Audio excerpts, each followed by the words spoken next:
importantly, my perspective of myself changed. I saw myself through a different cultural lens. It was that experience which led me to be able to embrace and internalize the music of Earth, Wind, and Fire, so that I could hear the messages in the music, so that I could begin to be attracted to the images on the artwork, which stimulated my interest in Kemet and made it possible for me to create the desire to go to Kemet and then ultimately to travel to Kemet. And what's significant about travel to Kemet, as I said, I made my first trip to Egypt in 1980. And again, I'll be making my 40th trip to Egypt next month.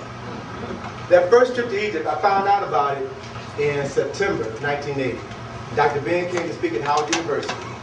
And he lectured, and then he announced that he was going to Egypt in December. I didn't have the money to go to Egypt, but I wanted to go. And what better person to go with than Dr. Ben? So I said, I'm going to Egypt. I'm going to Egypt. And I began to use some of the principles that Prophet Browder, the current priest in D.C., had kind of introduced me to. And so I began, meditating and focusing my attention on the things that I desired. And I was self-employed at that time, and so,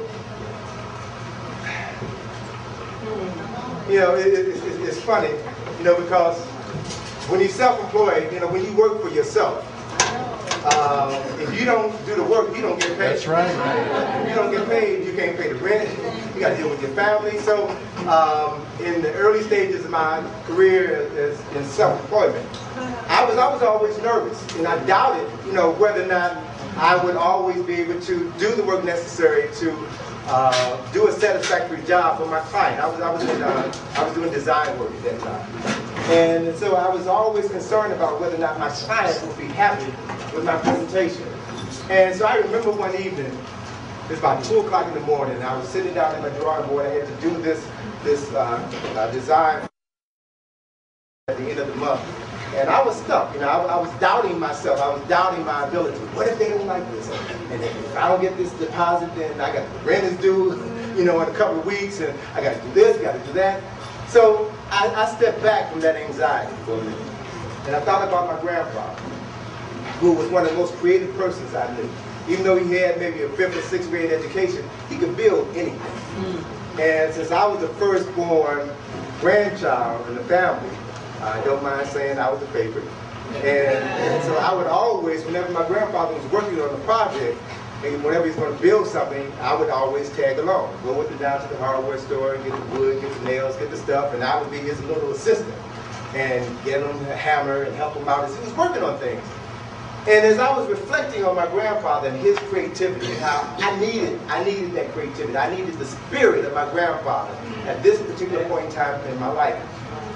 And, I remember that my grandfather never drew plans, never wrote anything down.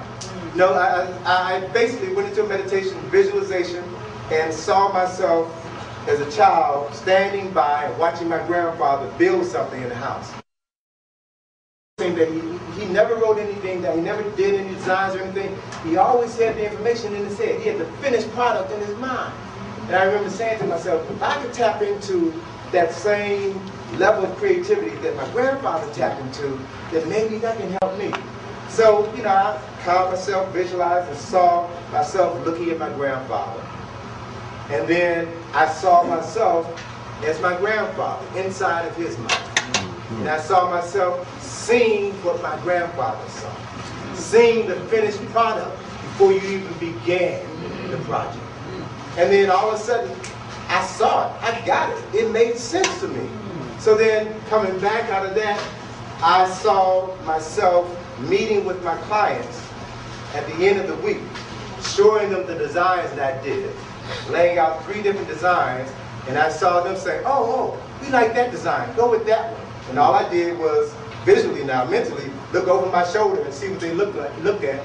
I said, okay, I can draw that. And I drew that. Took the designs into the office, and actually I did that design that I knew was a winner, and I created 2 other designs that weren't as good, so I could lead them to that design, picking that design.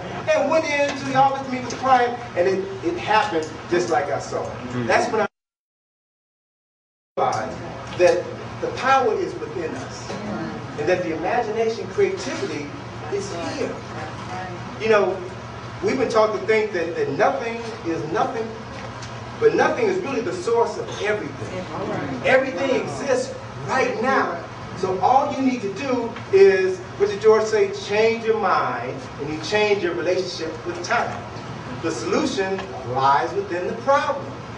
So look at the problem from a position of peace. Look at the problem from a solution-oriented mentality, and the solution will manifest itself before you.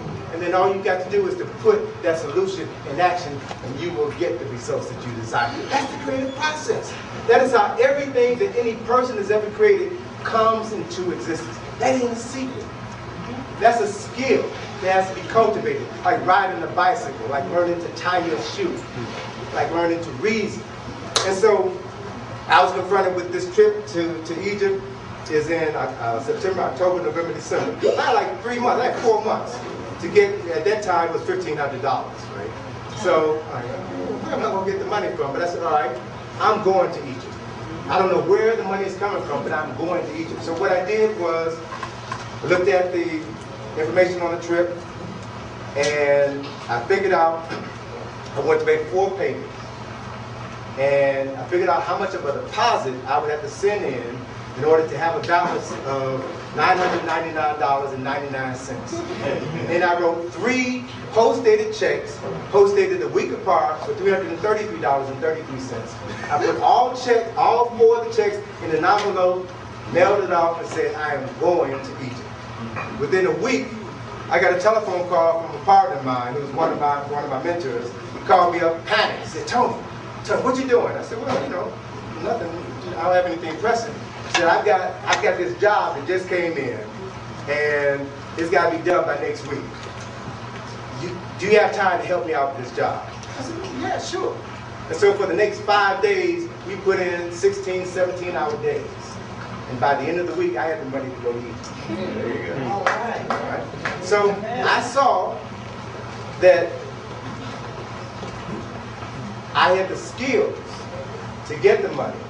I just needed to put myself in the proper place where I could utilize those skills to get what I wanted. So life will give you whatever you ask for, but you gotta work for it. Right. It ain't just gonna drop out the sky. You gotta work for it. I've been taking groups to Egypt since 1987. So as I'm talking about trips, doing a lecture talking about trips and promoting the trip and letting people know when we're leaving, whenever people say, oh, you know, I'd like to go to Egypt, but I don't have the money. Whenever somebody tells me I don't have the money, I step back and say, okay, well, you're not going to have the money. You're not going. Because the nature of the universe is to respond to your thoughts. So you must be careful of the thought seeds that you plant in the garden of your mind. If you're thinking doubt and less than, that is exactly what the nature will give you. The universe will give you doubt and less than. And so, you know, I've had a number of transforming experiences since I've traveled to Egypt, and each experience made me more aware of my potential as a spiritual being having a human experience in this body, personified by this person by the name of Tony Browder. That's all this life is right now, okay? And so, yeah, I can stand before you all and say that while I have no formal